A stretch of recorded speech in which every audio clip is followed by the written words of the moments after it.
Bonjour à tous, dans cette vidéo on va parler du Present Perfect. On va faire ça en trois étapes. D'abord on va voir qu'est-ce que c'est que le Present Perfect. Ensuite on va s'attarder sur la différence entre le prétérit et le Present Perfect. Et enfin on va voir comment on fait pour former le Present Perfect. Alors première étape, le Present Perfect, qu'est-ce que c'est, à quoi ça sert? Alors cette partie c'est la plus compliquée parce qu'il n'y a pas d'équivalent en français. En français on n'a pas d'équivalent au Present Perfect. En fait, le Present Perfect, c'est un temps qui permet de parler d'une action passée, mais qui a un lien avec le présent. Donc c'est pas uniquement du passé. D'ailleurs, vous avez bien vu, hein, le temps il s'appelle Present Perfect, mais c'est pas non plus que du présent. Alors, pour que ce soit un petit peu plus clair, je vais vous donner trois cas où on utiliserait le Present Perfect. Premier cas, si vous parlez de quelque chose qui a eu lieu dans le passé, mais qui a une incidence, une conséquence qui est importante au moment présent. Donc je vous ai mis un exemple. I've lost my keys. Donc ça veut dire j'ai perdu mes clés. Et en fait, vous voyez bien que la conséquence sur le moment présent, c'est je ne peux pas ouvrir la porte. J'ai perdu mes clés dans le passé, mais c'est important au moment actuel. Par contre, imaginons dans cet exemple-là, si jamais il n'y avait pas d'incidence sur le moment présent. Par exemple, vous dites j'ai perdu mes clés avant-hier, mais j'avais un double. Et bien du coup, il n'y a pas d'incidence, du coup on n'utiliserait pas le present perfect. Deuxième cas où on peut utiliser le present perfect, c'est si un événement passé explique une situation présente. Donc en exemple, j'ai mis We've had a lot of rain. Donc il a beaucoup plu. Okay, il a beaucoup plu, ça explique le moment présent. Par exemple, imaginez que vous n'avez pas pu tondre parce qu'il a trop plu. Mais en fait, c'est un peu comme si vous donniez une excuse, que vous expliquez il s'est passé quelque chose. Du coup, ça explique le résultat de maintenant. Et enfin, troisième possibilité, si un événement a commencé dans le passé, mais qu'il a continué jusqu'à maintenant. Donc je vous ai mis I've always hated chocolate. J'ai toujours détesté le chocolat. Donc là on voit bien que ça a commencé dans le passé, hein, depuis que je suis né, depuis mon enfance, et que ça a continué toute ma vie, jusqu'à aujourd'hui, et d'ailleurs ça c'est pas encore terminé. Alors pour clarifier un petit peu, maintenant je vais vous donner des cas dans lesquels on utiliserait le prétérit et des cas où on utiliserait le present perfect. Alors pour le prétérit. Le prétérit on dit souvent que c'est le temps du récit. Si vous voulez raconter une histoire, vous allez utiliser le prétérit. Alors quand je dis une histoire, ça peut être tout et n'importe quoi, hein. Ça peut être juste raconter ce que vous avez fait la veille ou le week-end passé. Vous allez aussi utiliser le prétérit à chaque fois que vous avez un marqueur de temps précis. Si dans votre phrase vous commencez à dire hier, la semaine passée, en telle année, tel mois, lundi dernier, euh, tous ces indicateurs ils montrent que c'est un événement qui est purement dans le passé, qui n'a pas d'incidence dans le présent, donc prétérit. Et par contre pour le present perfect, donc à chaque fois c'est un lien entre passé et présent. D'accord? S'il n'y a pas de lien entre passé et présent, vous n'utilisez pas le present perfect. Donc, je vous redonne les cas qu'on a vus tout à l'heure. Je fais un bilan d'action passée. Je parle de quelque chose qui a commencé dans le passé et qui continue dans le présent. Ou je parle de quelque chose au passé qui a une conséquence dans le présent.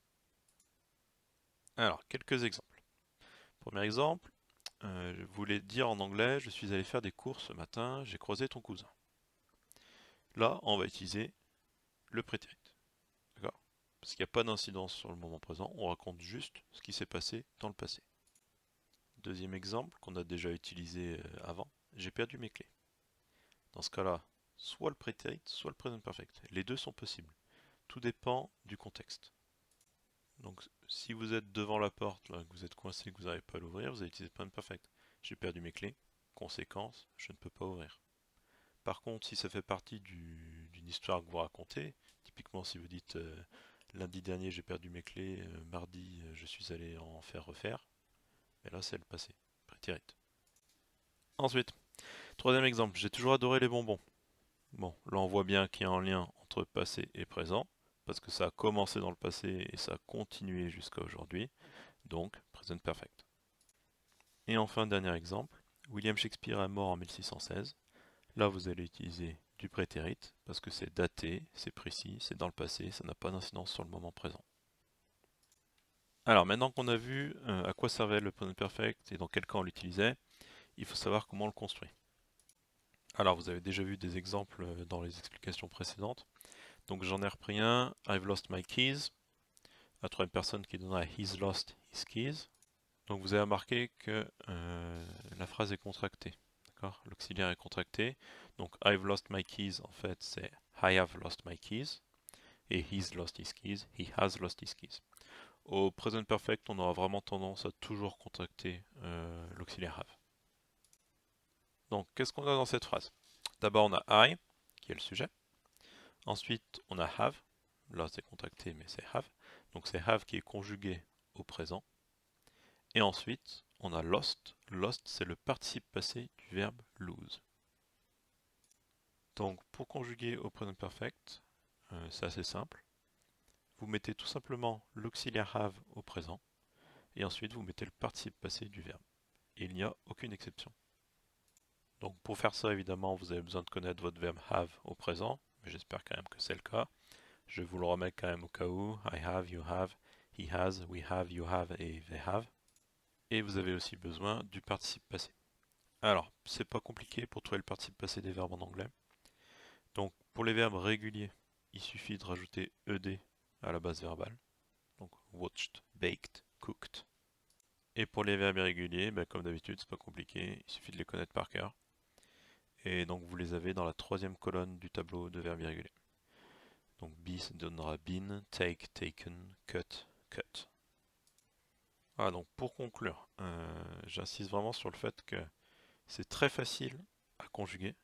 Ce qui est plus difficile, plus compliqué, c'est de savoir quand utiliser le temps. Pour faire simple, dites-vous bien, si c'est simplement du passé, j'utilise le prétérit. Par contre, s'il y a un lien entre le passé et le présent dans ma phrase, j'utilise le present perfect.